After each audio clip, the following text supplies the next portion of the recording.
احبار 14واں باب جو 57 آیات پر مشتمل ہے۔ پھر خداوند نے موسیٰ سے کہا کہ کوڑی کے لیے جس دن وہ پاک قرار دیا جائے یہ شرع ہے کہ اسے کاہن کے پاس لے جائیں، اور کاہن لشکرگاہ کے باہر جائے اور کاہن خود کوڑی کو ملاحظہ کرے،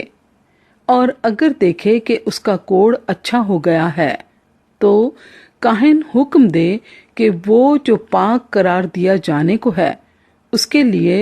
2 زندہ پاک پرندے اور دیودار کی لکڑی اور سرخ کپڑا اور زوفہ لیں،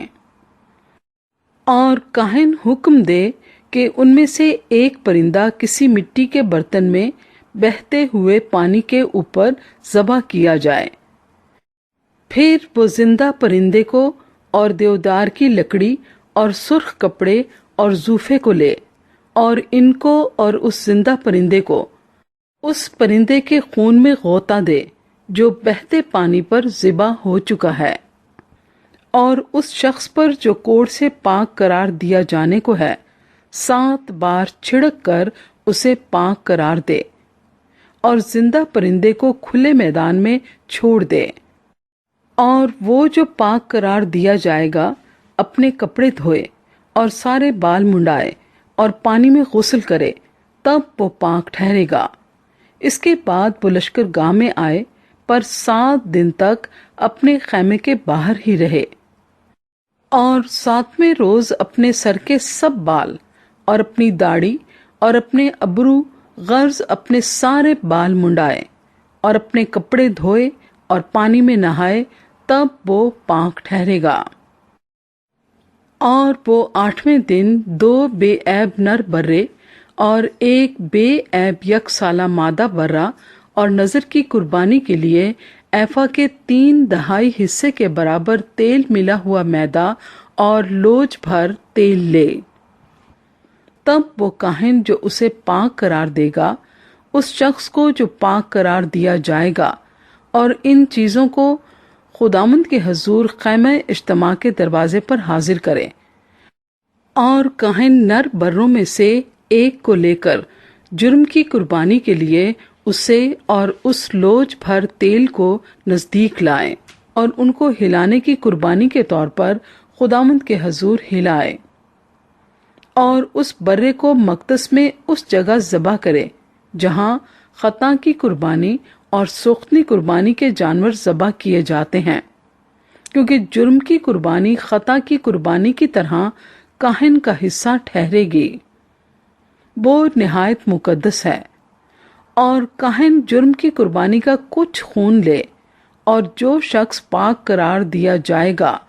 اس کے دہنے کان کی لو پر اور داہنے ہاتھ کے انگوٹھے پر اور دائنے پاؤں کے انگوٹھے پر اسے لگائے، اور کاہن اس لوج بھر تیل میں سے کچھ لے کر اپنے بائیں ہاتھ کی ہتھیلی میں ڈالے، اور کاہن اپنی داہنی انگلی کو اپنے بائیں ہاتھ کے تیل میں ڈبوئے، اور خداوند کے حضور کچھ تیل 7 بار اپنی انگلی سے چھڑکے، اور کاہن اپنے ہاتھ کے باقی تیل میں سے کچھ لے، اور جو شخص پاک قرار دیا جائے گا اس کے داہنے کان کی لو پر اور اس کے داہنے ہاتھ کے انگوٹھے اور داہنے پاؤں کے انگوٹھے پر جرم کی قربانی کے خون کے اوپر لگائے، اور جو تیل کاہن کے ہاتھ میں باقی بچے اسے وہ اس شخص کے سر میں ڈال دے جو پاک قرار دیا جائے گا۔ یوں کاہن اس کے لیے خداوند کے حضور کفارہ دے، اور کاہن خطا کی قربانی بھی گزرانے، اور اس کے لیے جو اپنی ناپاکی سے پاک قرار دیا جائے گا کفارہ دے۔ اس کے بعد وہ سوختنی قربانی کے جانور کو ذبح کرے۔ پھر کاہن سوختنی قربانی اور نذر کی قربانی کو مذبح پر چڑھائے۔ یوں کاہن اس کے لیے کفارہ دے تو وہ پاک ٹھہرے گا۔ اور اگر وہ غریب ہو اور اتنا اسے مقدور نہ ہو تو وہ ہلانے کے واسطے جرم کی قربانی کے لیے 1 نر برا لے، تاکہ اس کے لیے کفارہ دیا جائے، اور نظر کی قربانی کے لیے ایفا کے 10ویں حصے کے برابر تیل ملا ہوا میدا اور لوج بھر تیل، اور اپنے مقدور کے مطابق 2 قمریاں یا کبوتر کے 2 بچے بھی لے، جن میں سے ایک تو خطا کی قربانی کے لیے اور دوسرا سوختنی قربانی کے لیے ہو۔ انہیں وہ 8ویں دن اپنے پاک قرار دیے جانے کے لیے کاہن کے پاس خیمہ اجتماع کے دروازے پر خداوند کے حضور لائے، اور کاہن جرم کی قربانی کے برے کو اور اس لوج بھر تیل کو لے کر ان کو خداوند کے حضور ہلانے کی قربانی کے طور پر ہلائے۔ پھر کاہن جرم کی قربانی کے برے کو ذبح کرے، اور وہ جرم کی قربانی کا کچھ خون لے کر جو شخص پاک قرار دیا جائے گا اس کے دہنے کان کی لو پر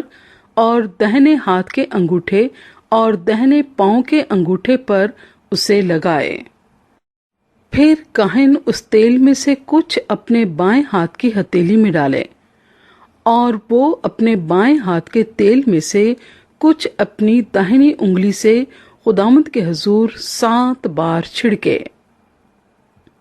پھر کاہن کچھ اپنے ہاتھ کے تیل میں سے لے،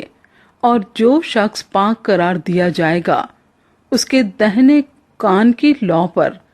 اور اس کے دہنے ہاتھ کے انگوٹھے اور دہنے پاؤں کے انگوٹھے پر جرم کی قربانی کے خون کی جگہ اسے لگائے،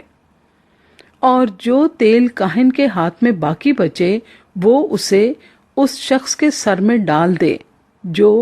پاک قرار دیا جائے گا، تاکہ اس کے لیے خداوند کے حضور کفارہ دیا جائے۔ پھر وہ قمریوں یا کبوتر کے بچوں میں سے جنہیں وہ لا سکا ہو ایک کو چڑھائے، یعنی جو کچھ اسے میسر ہوا ہو اس میں سے ایک کو خطا کی قربانی کے طور پر اور دوسرے کو سوختنی قربانی کے طور پر نظر کی قربانی کے ساتھ گزرانے۔ یوں کاہن اس شخص کے لیے جو پاک قرار دیا جائے گا خداوند کے حضور کفارہ دے۔ اس کوڑی کے لیے جو اپنے پاک قرار دیے جانے کے سامان کو لانے کا مقدور نہ رکھتا ہو، شرع یہ ہے۔ پھر خداوند نے موسیٰ اور ہارون سے کہا کہ جب تم ملک کنعان میں جسے میں تمہاری ملکیت کیے دیتا ہوں داخل ہو، اور میں تمہارے میراثی ملک کے کسی گھر میں کوڑ کی بلا بھیجوں، تو اس گھر کا مالک جا کر کاہن کو خبر دے کہ مجھے ایسا معلوم ہوتا ہے کہ اس گھر میں کچھ بلا سی ہے۔ تب کاہن حکم کرے کہ اس سے پیشتر کہ اس بلا کو دیکھنے کے لیے کاہن وہاں جائے، لوگ اس گھر کو خالی کریں، تاکہ جو کچھ گھر میں ہو وہ ناپاک نہ ٹھہرایا جائے۔ اس کے بعد کاہن گھر دیکھنے کو اندر جائے اور اس بلا کو ملاحظہ کرے، اور اگر دیکھے کہ وہ بلا اس گھر کی دیواروں میں سبزی یا سرخی مائل گہری لکیروں کی صورت میں ہے اور دیوار میں سطح کے اندر نظر آتی ہے، تو کاہن گھر سے باہر نکل کر گھر کے دروازے پر جائے اور گھر کو 7 دن کے لیے بند کر دے، اور وہ 7ویں دن پھر آ کر اسے دیکھے۔ اگر وہ بلا گھر کی دیواروں میں پھیلی ہوئی نظر آئے تو کاہن حکم دے کہ ان پتھروں کو جن میں وہ بلا ہے نکال کر انہیں شہر کے باہر کسی ناپاک جگہ میں پھینک دیں۔ پھر وہ اس گھر کو اندر ہی اندر چاروں طرف سے کھرچوائے، اور اس کھرچی ہوئی مٹی کو شہر کے باہر کسی ناپاک جگہ میں ڈالیں، اور وہ ان پتھروں کی جگہ اور پتھر لے کر لگائیں، اور کاہن تازہ گارے سے اس گھر کی استر کاری کرائے۔